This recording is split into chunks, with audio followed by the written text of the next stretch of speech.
Sama talaga mga kababayan itong ugali ng China. Bagitan niya Mr. Maravillas.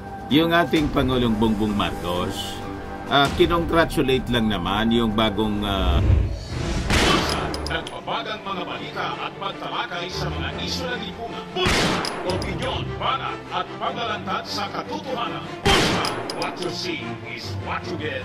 You decide. Na-elect na presidente ng Taiwan, bigla pong nagalit, umusok yung tumbo ng China, sinamon yung ating ambassador doon. Ito yung breaking news ngayon, oh. Breaking news, Philippine Ambassador to China, Jaime Flor Cruz, was summoned by Beijing and asked to explain after President Marcos congratulated Taiwan's President-elect Lai Ching-te on his victory. The Chinese Embassy in Manila confirms. Yan po ang balita ngayon, mga kababayan. Bawal pala yung pag-congratulate, yung pagbati lang naman. Matindi po ang pag-ugali sa atin ng China ngayon. Kasi ba naman anya Mr. Maravillas, kalaban ba yung kalaban nila yung nanalong presidente? Yun po yung desisyon ng mga Taiwanese. Yung mga Taiwanese ayaw sa kanila sa mainland China. Pero anya Mr. Maravillas, yung mga DDS at saka yung patron nilang si Mao Dix, love na love yung China. Yan lang po mga kababayan. Bumati lang naman yung ating Pangulong Bongbong Marcos kasi yung ating Pangulo nakikipagkaibigan sa lahat. Hindi man kasali yung ating Pangulo doon, mga kababayan, sa pangangampanya para manalo yung leader ng Taiwan. Nagalit. Ayun po yung bagong leader ng Taiwan, mga kababayan. Pero sabi ng bagong presidente ng Taiwan po, hindi niya kami pasisindak sa inyo dyan sa China. You have to accept the reality. Ito anya kami. But before ko mga kababayan ibigay sa inyo yung full story, click subscribe muna dito sa ating YouTube channel and hit the notification bell po para lagi kayong updated sa mga kaganapan dito sa ating bansa. Yung mga hindi pa po nakasubscribe, lalo na yung ating mga Marcos loyalist, mag-subscribe na po kayo sa ating mga YouTube channels para malabanan po natin yung fake news ng mga dilawang DDS. At wag na rin po ninyo mga kababayan na skip yung ating mga commercial ads para tuloy-tuloy lang ang pag-unlad ng bagong Pilipinas. Balik po tayo sa ating kwento. Yung ating DFA po naman, una nang nagsabi, pati nga po si Super Ate, kasi chairman na Committee on Foreign Relations, affirming yung dati pong stand natin dito sa issue ng China-Taiwan, yung One China Policy. Ito yung sabi ng chairperson ng Committee on Foreign Relations, we continue to adhere to One China Policy. Ganon din yung sabi ng Department of Foreign Affairs. In separate statement issued on Sunday, the DFA said, we reaffirm the principles in the joint communique that the senator's father, former President Ferdinand Marcos Sr. signed with China's Premier Su Enlai in June 1975. One China Policy, mga kababayan, tuloy. Galit pa rin po yung China. Nag-congratulate lang yung ating Pangulong Bongbong Marcos. Siyempre nanalo. At neighbor din natin yung Taiwan. Biglang nagalit po yung China. Pinatawag yung ating ambassador. Ngayon lang po ito. China on Tuesday summoned the ambassador from the Philippines and warned the country not to play with fire after its President Ferdinand Marcos Jr. on Monday congratulated Taiwan's President-elect Lai Ching-te on his election victory. President Marcos gravely violated the One China principle. Ano naman na na-violate doon na One China principle? Nauna na nga mga kababayan na nagpalabas ng statement yung ating Department of Foreign Affairs. That is an official statement na we reaffirm our One China policy. Hindi ba kayo makaintindi dyan sa China? Kasi kontra daw ito. It went against political commitments to China and interfered in China's internal affairs. Sabi po ng Chinese Foreign Ministry spokesperson nila, talaga lang anya Mr. Maravillas, dahil yumaman at lumakas yung kanilang military, yumabang na, naging bully na yung China. Yun man talaga po ang katotohanan yan. Noong panahon po, mababait yan. Wala man ganong pag-ugali po yung mga leaders nila noon. Nang yumaman, yumabang po. Sumama yung kayabangan, sumabay sa pagyaman po nila at naging bully. Ito man lang mga kababayan, yung sinabi ng ating Pangulong Bongbong. Binati lang yung presidenteng nanalo. Sabi dito sa balita, President Marcos congratulate Lai Ching-te. The Department of Foreign Affairs expresses gratitude to Taiwan for hosting overseas Filipino workers in maintaining a successful democratic process. Despite the congratulations, the Philippines reaffirms its commitment to the One China policy. Malinaw naman po, outright, nang magpaabot ng, nauna pa nga, before the congratulations, nauna pa yung pagsabi ng ating gobyerno, we reaffirm the One China policy. Mainit pa rin yung ulo mga kababayan ng Chinese leader. Kaya nga niya Mr. Maravillas, kasundo ni Mao Dings. Parehas yung pag-ugali, mainitin yung ulo, palaaway.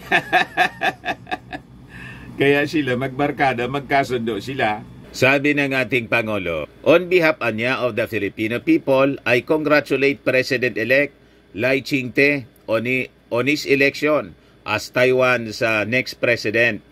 The President said he looks forward to close collaboration, strengthening mutual interest, fostering peace, and ensuring prosperity for our peoples in the years ahead, anya. Ang Pilipinas at ang Taiwan, anya, share mutual interests which include the welfare of nearly 200,000 OFWs in Taiwan. The message of President Marcos congratulating the new president was his way of thanking them for hosting our OFWs, holding a successful democratic process. Nevertheless, the Philippines reaffirms its One China policy. Hindi ba malinaw mga kababayan yung mensahe ng ating Pangulo at mismo ng Department of Foreign Affairs? Kulang pa mga kababayan yung paliwanag na yon. Ano yung hindi malinaw doon? Bakit nagagalit sila? Nakikipagkapwa-tao lang po tayo. Kasi yung ating mga kababayan itinatratong mabuti ng mga Taiwanese. Kasi naman niya Mr. Maravillas, yung Taiwan President, salita na gusto niya palakasin pa yung relasyon ng Taiwan sa Pilipinas. Normal lang po yun. Matagal nang malakas din naman yung relasyon. Pero hindi man po tinatalikodan yung One China policy. Economic cooperation lang naman mga kababayan. Cultural and economic cooperation. Kaya nga wala tayong embassy. Ang nandun mga kababayan, economic and cultural office lang. Ito kasi yung sabi mga kababayan ng Taiwanese President-elect. I look forward anya to enhancing our economic and people-to-people ties while championing democracy, peace, and prosperity in the region. Responding to Marcos' hope for close collaboration in strengthened mutual interest between the two countries in the years ahead. So, niya dapat Mr. Maravillas yung ginagawa natin. Kung kailangan ipaliwanag muli, baka hindi naintindihan ng leader ng China. Pero kung paulit-ulit sila na magsasabi ng ganon, i-ignore na lang po natin and we continue our yung ginagawa po natin. Strengthening relations with our neighboring countries, economically and militarily po. Para handa po tayo in case may masama silang plano dito. sa ating bansa, sa ating territory. Kaya tama po yung isang nabasa nating balita. Ito po, government to focus on development of islands in the West Philippine Sea. Baka niya lalong magalit yung China. Di magalit sila. Territory natin ito. O, ito yung sinabi po ni General Browner, Armed Forces Chief of Staff. Sabi niya, we will also focus on developing the islands and the other features that we are occupying. Ito yung mga lugar, mga kababayan, na planong i-develop. The Philippines occupies 9 other maritime features collectively known as Kalayaan Island Group sa West Philippine Sea. Yung Ayungin Shoal, yung Pag-asa, Lawak Island, Parula Island, Patag Island, Kota Island, Rizal Reef, Likas Island, saka yung Panata Island. Kaya sabi ni Browner, mga kababayan, yung ating mga military personnel are stationed in these maritime features, kaya kailangan niya ng further improvement. We are actually trying to do this. What we are trying to do is that we are making these features more habitable for our troops. Ayan po, mga kababayan, yung West Philippine Sea. Tuloy-tuloy lang natin, mga kababayan, yung ating mga ginagawa na masecure natin yung ating territory sa tulong ng ating mga kaibigang bansa, Japan, ASEAN countries, lalo na ng Amerika, mga kababayan. Ayos ba? Ayos na Mr. Maravillas. Baka lang gusto ninyo po itong itry. Firmax Firming and Lifting Cream. Pinapahid po sa mga pulses in affected area. Mainam po sa paninigas ng mga kaso-kasuan. Ito naman po, Automax Radiant Serum. Sa mukha naman yung application. Anti-aging po siya. You will look 10 years younger than your age. Sa mga cancer patients naman po, baka lang gusto ninyo itong itry. Neng siya Red Mix Fruit Drink. Hindi man po siya gamot. Food supplement siya. Kaya lang gawa siya, mga kababayan, sa goji berry. Yung goji berry may anti-cancer properties. O ngayon, yung mga inquiries ninyo, dumiretso lang kayo sa aming messenger sa Facebook para masagot namin agad. Ayos pa. Ako po si Dante Maravillas. Bye-bye. God bless. Para sa maganagana po ng malinis in Spaces Fitness Gym, pumunta lang po kayo sa aming Colossal Fitness Gym. We also offer Grab car rental with our brand new 2023 model ng Toyota Innova. We also accept booking for those who are planning to travel via PAL, Cebu Pacific, and other airline companies, local and international, and bills payment for Meralco bills, PLDT, etc. Pwede po kayo magpabook online kahit saan ninyo plano na mag-travel po all throughout the world. Pati sa hotel, pwede po kayo magpa-booking dito sa amin, online. May Timaya po kami, may bayad center din po kami dito sa aming opisina. Ang Colossal Fitness Gym is located at 3rd floor, Security Bank Building, Lanco Business Park, Legazpi City, Albay. For inquiries, contact Gilon Maravillas. Number niya po 0966-802-0949. Ito yung brand nyo naming Toyota Innova. Lagi na pong matao dito sa amin.